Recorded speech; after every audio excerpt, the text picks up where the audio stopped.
চলেন।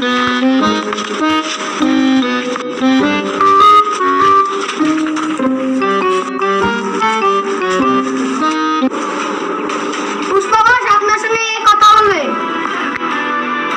কি কথা বলবি রে? একটা বড় ডিল আছে। পুষ্পারা ঝুঁকেগা নেই। তোর ডিল করবো না, যা। 50 কোটি টাকার ডিল তুই বলবি না, যা। 50 কোটি টাকা মুখে পুষ্পা ঝুঁকেগা নেই, ডাইরেক্ট শুয়ে পড়েগা। একটা গুন্ডাকে তোকে মারতে হবে। পারবি? পারবো। আমার হোয়াটসঅ্যাপে ছবিটা পাঠিয়ে দে। ঠিক আছে, আমি বাড়িতে পাঠিয়ে দেবো।